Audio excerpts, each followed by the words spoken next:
How do I 24F help my husband 29M heal after my infidelity? Story 1.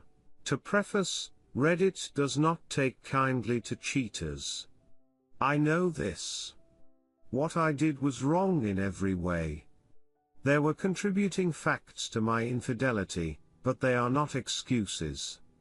Nothing excuses my behavior, and I am disgusted with myself.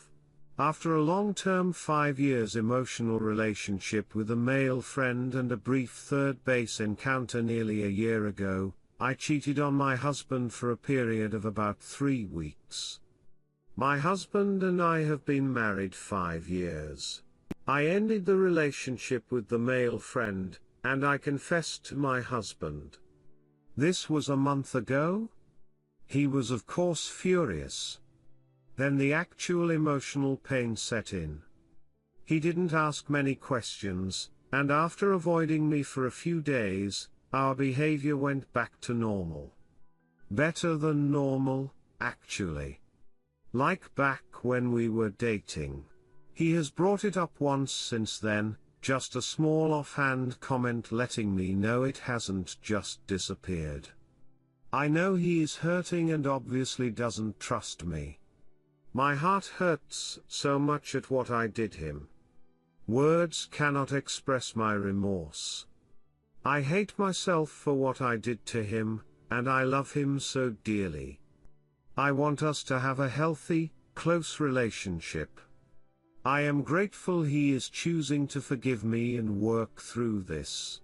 I don't deserve his trust right now, and I don't expect this to just be swept under the rug. I am fully prepared to do whatever I can to address the root issues of our problems. For those of you who have been cheated on then reconciled it with your soul, what can I do to help him heal and trust me? Story 2. I cheated on my husband. It saved my life. TLDR, an affair saved my life from committing suicide. My ex-husband was extremely abusive. The guy I met helped me see I deserved better. No longer in abusive relationship. Still with the other man 8 years later. Obligatory first official post. I hope this is the right place to post this. I first wrote this as a comment on our Esquimin, and the positive response was overwhelming. Many said that they needed to hear this. So, hang on, this is going to be a very long ride. I had an extramarital affair. Never did I think I would do something like this. Please don't judge me until you've read my story. My ex-husband was emotionally, mentally, and sometimes physically abusive and very controlling. He isn't just a narcissist, he has the full-blown mental illness, and is a textbook psychopath and a sadist. He controlled all of our finances and I could not access my own money. Fuck, I never knew how much was in my bank account. That's what kept me from leaving him. I was terrified of him. He collected guns and was always armed in the house. If I came home early I was afraid he would shoot me. He and my grandmother, yes you read that correctly, she also raised me and is also a narcissist control freak. She punished me for leaving him, had me convinced that I could not make it and live on my own. I have several mental illnesses, and he made them worse. It was severe enough that I ended up in a mental health facility for 2 weeks. My ex was an emergency room nurse and he did not believe in mental illness. I was so worn down that I started planning my suicide. I had a plan and a timeline. The only thing holding me from doing it was that I couldn't decide on if I was going to leave a note. Then I met a guy at work. He was silly, made me laugh, we had fun together, we talked for hours. My ex never spent time with me or made the time together miserable. I was so lonely. But this guy made me so happy. Then I slept with him, and it was amazing. My ex was horrible in bed. I never understood that a person needs physical contact, and I was starved for it. Also, I did not know that interaction with people was a basic need. I was raised to believe that it was a personality defect. When I expressed this to my narc grandmother, she got bitchy with me and said, "You've always been alone.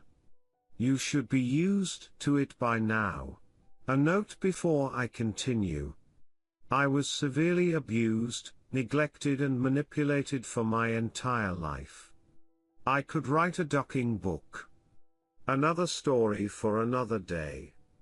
At that point in my life, everyone had abandoned me. So I figured this guy would eventually leave me. Since I was going to kill myself, I figured that I had nothing to lose. When it ended, I would do it. The universe moves in mysterious ways. The relationship kept improving. I was getting happier, the most happiness I had ever felt, and I was becoming mentally and emotionally stronger. I couldn't understand how something that brought me so much joy could be wrong. I told my piece of acid ex to duck out of my life. At this point, I was strong enough that even if this relationship ended, I could make it on my own. Guess what?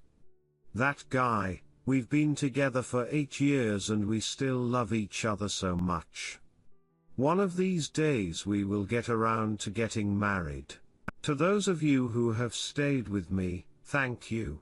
I have done a lot of research into narcissistic abuse and emotional abuse. I have a ton of stories, some of them are even funny. If anyone is interested, I will happily write and answer questions. TLDR, an affair saved my life from committing suicide. My ex-husband was extremely abusive. The guy I met helped me see I deserved better. No longer in abusive relationship. Still with the other man 8 years later. Edit. Thank you so much for all of your wonderful comments. I tried to respond to everyone, but I'm sure I missed a few people. It makes me happy to know that there are so many others in my situation. I can't say this enough. It's not your fault. You deserve to be loved. You are enough. Redditor's reactions. Redditor 1, I am not a religious person. I hate extramarital affairs because of the damage they usually cause. But there is always one case that makes you think and realize that sometimes the lines that make up morality is sometimes blurred, and while I can say I wish you didn't have to cheat to realize you are worth so much more than what your ex-husband was giving you, I am happy you found someone who truly loves you and does not abuse you in any way. I hope you and your new so have many more happy years to come. Redditor 2. I'm not sure if you know this already, but is incredibly common tactic for people to cheat on their abusers. Most survivors of domestic violence feel that they don't have enough reason, need permission to end the relationship, so they cheat to create that reason. A totally normal and human response that is incredibly common. Please be kind to yourself. Once someone abuses you, you owe them no loyalty in any way. Redditor 3, a heartbreaking but also incredibly inspirational story. There's absolutely nothing wrong with what you did. What you had with your ex was not a marriage. Redditor 4, so my husband and I had a talk about cheating last night, nothing to do with us, before people start thinking it was because of that in question, and we just discussed if it's right, why people do etc. etc. Of course I feel cheating is wrong, but there's always two sides to a story, and sometimes cheating happens because of a myriad of reasons. This being one of them. IT saved your life. And as other people mentioned, Can you really say, your marriage was a marriage? From the sounds of it, that marriage ended years ago. Glad you're still with us and living a wonderful, loving life.